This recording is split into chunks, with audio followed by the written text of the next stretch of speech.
Bonsoir à tous, j'espère que vous allez bien. J'ai pris en cours cette émission sur BFM TV. Je ne verrai pas la fin, car demain je vais aller travailler. Et j'aurai pas le temps donc de voir la fin. Mais je tenais un petit peu à discuter avec vous de certaines choses. J'en profite à ce titre pour répondre à ce que j'entends dans la rue, que ce soit dans les bus, dans les métros ou sur les réseaux sociaux. Comme ça, au moins, la vidéo, elle sera pour tout le monde. J'entends souvent que si la France va mal, c'est la faute des étrangers. Je tiens à rappeler que les étrangers n'ont pas le droit de voter. Donc c'est pas eux qui ont mis Emmanuel Macron 2 fois en place en France. Donc sur ça, n'oubliez pas, à vous de vous accuser. Surtout que des candidats et des candidates, il y en a eu. Autre chose, j'entends oui, c'est les étrangers qui prennent le boulot des Français.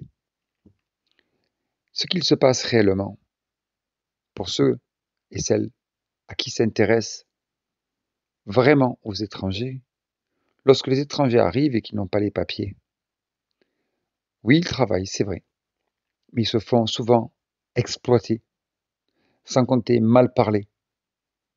Et ensuite, lorsque le patron ou la patronne n'a plus besoin d'eux, ils sont foutus dehors. Ils n'ont aucune compensation, aucune, des fois même aucun respect. Et c'est très souvent le cas. Ça, c'est pour répondre à ces Français ou ces Françaises ou d'autres personnes qui disent cela. J'entends aussi dans ce forum-là sur BFM TV que les chômeurs sont soi-disant payés à rien faire. Donc le monsieur a proposé que les chômeurs ont juste pendant 3 mois et après ils coupent le chômage. Donc je tiens à rappeler que si la personne a droit au chômage, c'est que la personne a travaillé.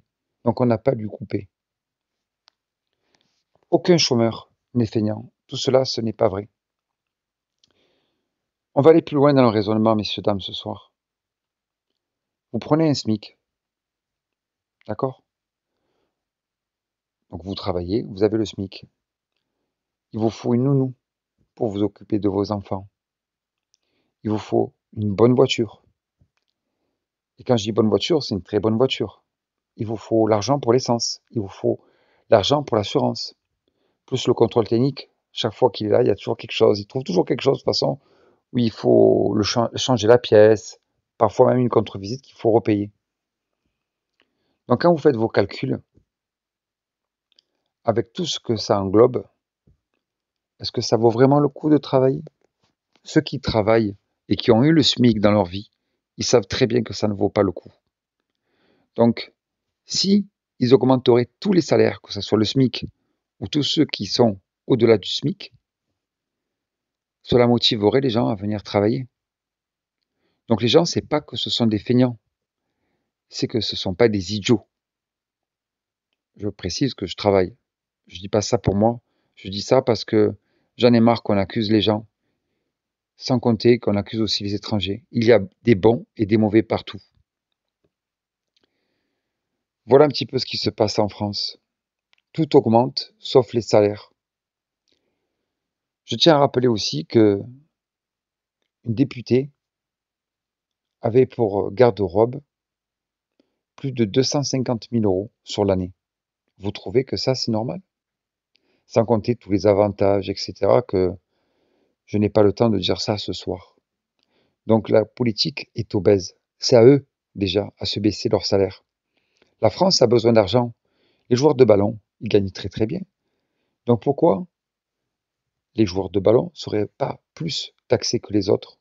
Pourquoi la personne qui fait un boulot ingrat, vous prenez des boueurs, vous prenez un plongeur, ou d'autres qui sont là le matin de bonne heure, tous ceux qui travaillent dans la rue, etc., ne sont pas plus payés que ceux qui sont dans les bureaux, car la pénibilité est plus difficile lorsque vous avez un travail qui est pénible. Donc la retraite, ces gens-là devraient partir avant. Vous voyez, il y a plein de choses à dire. Donc, s'il vous plaît, arrêtez de dire c'est la faute de telle et telle personne.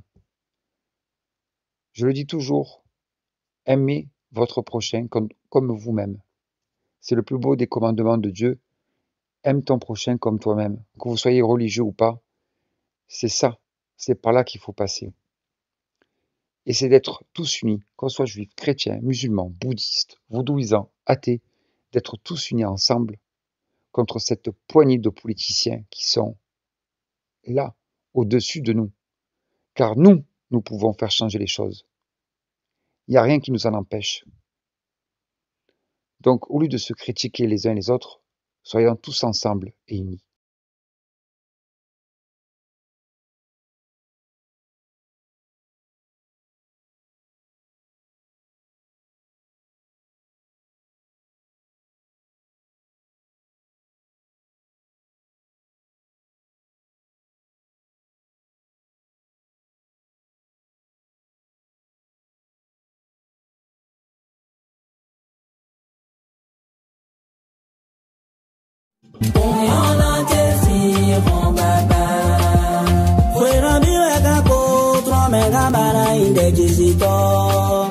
We don't be